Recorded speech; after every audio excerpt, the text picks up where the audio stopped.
সবাই আমরা একই আওয়াজ তুলেছি, আমরা কোনো আগ্রাসন সহ্য করব না। বাংলাদেশের 1 ইঞ্চি জমি আমরা কাউকে ছেড়ে দেব না। আমাদের জীবন দিব, তবুও বাংলাদেশের আধা ইঞ্চি জমি আমরা ছেড়ে দেব। আমরা আমাদের যুবকদের হাত ধরে, যুবকদের বুক চিতিয়ে যুদ্ধ করা এবং রক্তের বিনিময়ে এই স্বাধীন পরিবেশ পেয়েছি।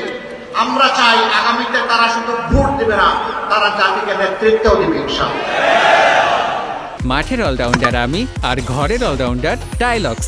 টাইলক্স টয়লেট ক্লিনার, ক্লিন মানেই টাইলক্স। ভারতকে এমন একটা উদাহরণ দেখাতে পারছি, তাদের দেশের বুকে আছেন। আপনারা দেখছেন গতকাল বিভিন্ন ধর্মের যারা সম্মানিত ব্যক্তিবর্গ, তাদেরকে নিয়ে প্রধান উপদেষ্টা একসাথে এক কাতারে দাঁড়িয়ে আওয়াজ তুলেছেন, এদেশ আমাদের সবার, আমরা এখানে কোনো সাম্প্রদায়িক বিভাজন চাই না। আমরা ধন্যবাদ জানাই আমাদের প্রধান উপদেষ্টাকে তার এই মহৎ উদ্যোগ নেওয়ার জন্য। উদ্যোগ নিয়েছেন, উদ্যোগ নিয়ে থেমে গেলে হবে না, এই যাত্রা আমাদের অব্যাহত রাখতে হবে। এর আগের দিন তিনি সমস্ত রাজনৈতিক, দেশপ্রেমিক, ফ্যাসিবাদ বিরোধী, সাম্রাজ্যবাদ বিরোধী জাতীয় রাজনৈতিক নেতৃবৃন্দকে নিয়ে তিনি এক কাতারে দাঁড়িয়েছেন। সবাই আমরা একই আওয়াজ তুলেছি, আমরা কোনো আগ্রাসন সহ্য করব না। বাংলাদেশের 1 ইঞ্চি জমি আমরা কাউকে ছেড়ে দেব না। আমাদের জীবন দিব, তবুও বাংলাদেশের আধা ইঞ্চি জমি আমরা ছেড়ে দেব। এটি আমাদের কমিটমেন্ট।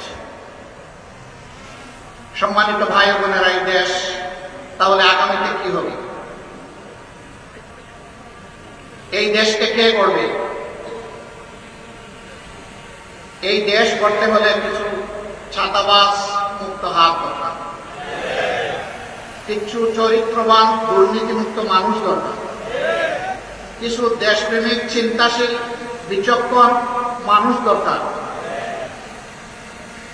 এই বিচারটা করবে কে? আমাদের হাইকোর্ট না জজ কোর্ট না সুপ্রিম কোর্ট? এই বিচার করবে জনতার আদালত। জনগণকে বোকা ভাবার কোনো কারণ নেই। আমরা জনগণের উপর আলহামদুলিল্লাহ পূর্ণ আস্থা রাখি। জনগণ বিচার করবে অতীত কার কেমন ছিল, বর্তমান কার কেমন, আর ভবিষ্যৎ কার কেমন হতে পারে। অতীত, বর্তমান এবং ভবিষ্যৎ বিবেচনায় জনগণ সিদ্ধান্ত নেবে। আমরা সেই সিদ্ধান্তের অপেক্ষা। তাহলে সিদ্ধান্তটা আসবে কিভাবে? অবশ্যই নির্বাচনের মধ্য দিয়ে। সেই নির্বাচন হতে হবে সুষ্ঠু, অবাধ এবং গ্রহণযোগ্য। এখানে কোনো পেশি শক্তি অথবা টাকার খেলা চলবে না। এই রাস্তা বন্ধ করতে হবে। এই রাস্তা যদি বন্ধ করতে হয়, তাইলে কতগুলো প্রয়োজনীয় সংস্কারও আনতে হবে। সেই সংস্কারে সরকার হাত দিয়েছে। আমরা সরকারকে অনুরোধ করবো সংস্কারে গতি বাড়াতে। সংস্কারে গতি বাড়িয়ে মৌলিক সংস্কারগুলো করে একটা সুষ্ঠু নির্বাচন জাতিকে উপহার দেন। আপনারা যেন ইতিহাসে স্মরণীয় হয়ে থাকতে পারে। আপনাদের নিজস্ব কোনো এজেন্ডা থাকবে না। এজেন্ডা, জাতীয় এজেন্ডা একটাই, যে একটা সুন্দর সুষ্ঠু নির্বাচন আপনারা উপহার দেবেন। তার জন্য যত সংস্কার প্রয়োজন তাই আপনারা করবেন। আমরা আপনাদেরকে চাপ দিচ্ছি না। আবার অনুরোধ করব, আপনারা মূল্যবান সময়টাকে নষ্ট করে দীর্ঘায়িত করবেন না। আপনারা যৌক্তিক সময়ের ভিতরে এই নির্বাচন জাতিকে উপহার দিন।